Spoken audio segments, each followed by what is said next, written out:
پاکستان اور دیگر مسلم ممالک کے بھائیوں بہنوں اور ایوان اقتدار میں بیٹھے لوگوں،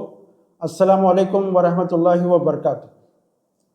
آج میں آپ کے سامنے مسلم ممالک کے سلسلے میں ایک تاثراتی ویڈیو بنا رہا ہوں اور امید کرتا ہوں کہ آپ لوگ آخر تک اسے دیکھیں گے۔ پاکستان اور دیگر اسلامی ممالک کے سلسلے میں جو تذکرہ ہے وہ بعد میں آئے گا، اگلے کچھ دیر کے بعد۔ البتہ تمہید کے طور پر چند باتیں میں آپ کے سامنے پہلے رکھنے کی کوشش کروں گا۔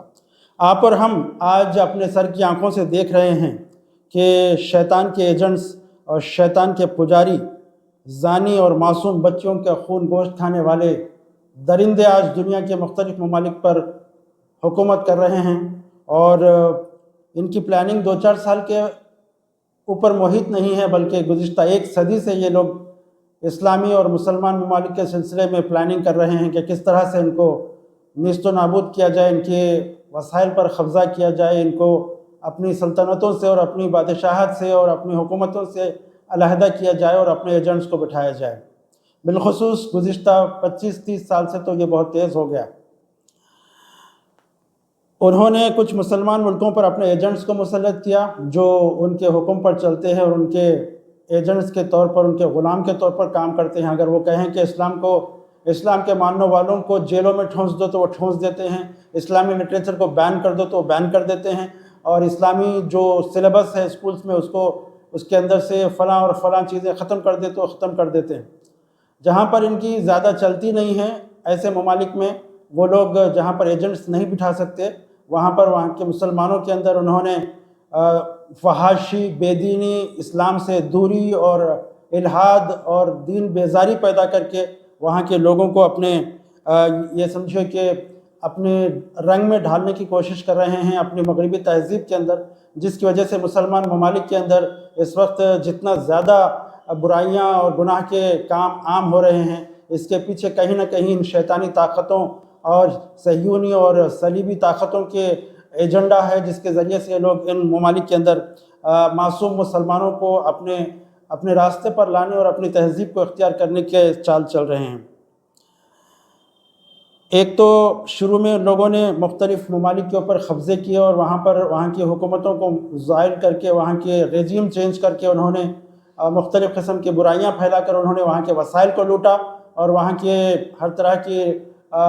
جو پیٹرول ہے یا پھر اس کے معدنیات ہیں یا پھر جتنے بھی ٹریس ایلیمنٹس ہیں ان کو لوٹ کر اپنے اپنے ممالک میں لے گئے، جن میں خاص طور سے ترکی شامل ہے اور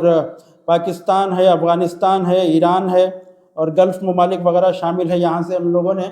بہت سی چیزوں کو لوٹا اور ان کے کندھوں کو استعمال کر کے دنیا کے دیگر مسلمان ملکوں پر اپنا تسلط قائم کیا۔ بے دینی اور فحاشی آج دنیا کے مختلف ممالک میں عروج پر ہے، بالخصوص مسلمان ممالک میں ان کی خاص نشانے پہ ہیں، اور لیکن اللہ کی کرنی ایسی ہو رہی ہے کہ آج مختلف ممالک کے اندر فحاشی اور بے دینی سے لوگ بیزار ہو کر اخلاق کی طرف، کردار کی طرف اور اسلام کی طرف لوٹ رہے ہیں۔ خاص طور سے جس طرح سے ہم دیکھتے ہیں کہ ترکی ایک زمانے میں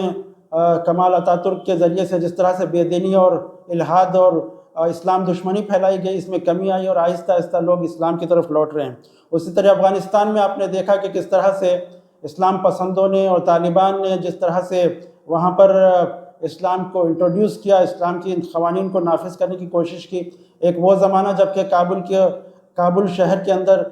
جس طرح سے مغربی ممالک کا کوئی شہر ہوتا ہے اس طرح سے ہو گیا تھا، لیکن آہستہ آہستہ وہاں پر اسلام پھیل رہا ہے اور اسلامی اصولوں پر اور تہذیب و تمدن، اسلامی تمدن پر عمل آوری ہو رہی ہے۔ اسی طرح اس کے بعد ان لوگوں نے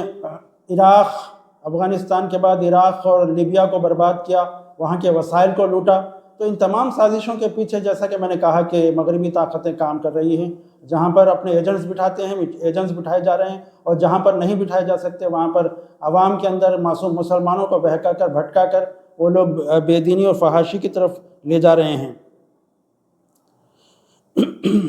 گلف کنٹریز میں بھی طاغوتی طاقتوں کے ایجنٹس اسلام پسندوں پر ظلم کی انتہا کر رہے ہیں اور انہیں جیلوں میں ٹھونس رہے ہیں اور ان کے ایجنڈے کے تحت ان کے اوپر ظلم کر رہے ہیں، لیکن آہستہ آہستہ آج دنیا بدل رہی ہے۔ لوگ دیکھ رہے ہیں کہ کس طرح سے آج مغربی تہذیب اور یہ ظالم لوگ کس طرح سے ان کے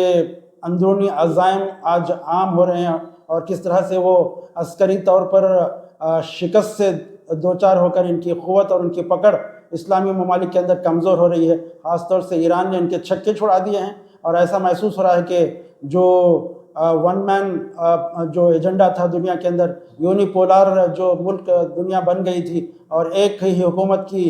دادا گیری اور اس ایک ہی حکومت کی جو ظلم کی چکی کے اندر انسانیت کو پیسا جا رہا تھا، آج یہ طاقتیں ناکام ہو رہی ہیں اور لوگ ان سے اپنی پیچھا چھڑانے کے لیے سلسلے میں سوچ رہے ہیں۔ خاص طور سے میں چند باتیں پاکستان اپنے برادر ملک کے تعلق سے کہنا چاہوں گا کہ جو ملک قائد اعظم نے اس نعرے کے ساتھ حاصل کیا تھا کہ پاکستان کا مطلب کیا، لا الہ الا اللہ، اس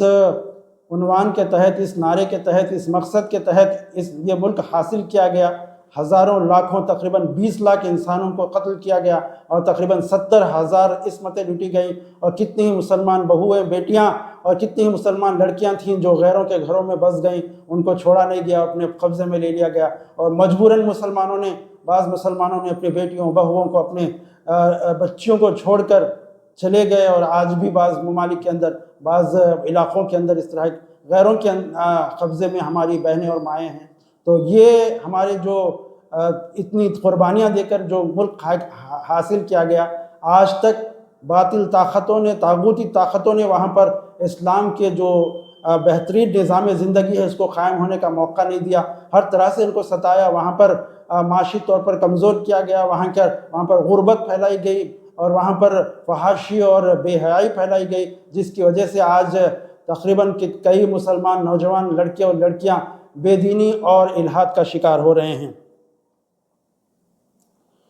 اگر وہاں پر اسلام کی نظام قائم ہوتا پاکستان کے اندر تو دنیا کے لیے ایک نمونہ ہوتا کہ کس طرح سے وہاں پر امن ہے اور کس طرح سے وہاں پر بھائی چارگی ہے، کس طرح سے وہاں پر نیکیوں کا فروغ ہے، اور دیگر ممالک کے ساتھ ان کے کیسے بہترین تعلقات ہیں، برادرانہ تعلقات ہیں، دوسروں پر کوئی ظلم نہیں کرتے، دوسروں کی زمین پر کوئی حملہ نہیں کرتے۔ اگر اسلامی حکومت، اگر اسلامی نظام قائم ہوتا تو ایک مثال دنیا کے سامنے، ایک نمونہ پیش کیا جا سکتا تھا۔ آج پاکستان کے اندر جس طرح سے پہلے تو فوجی ڈکٹیٹروں کے ذریعے سے اور بعد میں اپنے ایجنٹس کے ذریعے سے جس طرح سے اس ملک کے اوپر قبضہ کیا گیا اور وہاں پر اپنی مرضی کے مطابق جس طرح سے مہنگائی پھیلائی گئی، جس طرح سے بے روزگاری پھیلائی گئی، جس طرح سے فحاشی اور بے دینی پھیلائی گئی، آج یہ ملک بربادی کے دہانے پر ہے۔ لیکن اللہ تعالیٰ نے ایک موقع عنایت کرنا منظور کیا ہے، آج وہ مواقع نصیب ہو رہے ہیں، خاص طور سے پاکستان کو اور دیگر مسلم ممالک کو، کہ کس طرح سے وہ مغربی طاقتوں کے شکنجے سے آزاد ہو کر ایک بہترین نظام زندگی کو قائم کر سکتے ہیں۔ یوں سمجھے کہ آج اللہ تعالیٰ نے پاکستان کو ایک آخری موقع دیا ہے کہ وہ اپنے مقصد قیام پاکستان کو ثابت کریں۔ حالات ایسے کروٹ لے رہے ہیں کہ جس کا تصور بھی کچھ عرصہ قبل مخفوض تھا، ہم سوچ بھی نہیں سکتے تھے کہ ایسے حالات رونما ہوں۔ مغربی طاقتیں کی بالادستی زوال پذیر ہو رہی ہے، اور جن طاقتوں نے پاکستان کو ہمیشہ غلام بنائے رکھا اور یہاں ہر طرح کی بے امنی پھیلائے رکھا، آج اس بات کا موقع مل رہا ہے کہ مسلمان ان ممالک کے اندر اسلامی نظام کو قائم کریں اور ان کی غلامی سے آزاد ہو کر اس ملک کو ترقی کے راستے پر لے جائیں۔ اب پاکستان کے عوام اور حکمران طبقے کو چاہیے کہ اس موقع کو استعمال کریں اور اپنی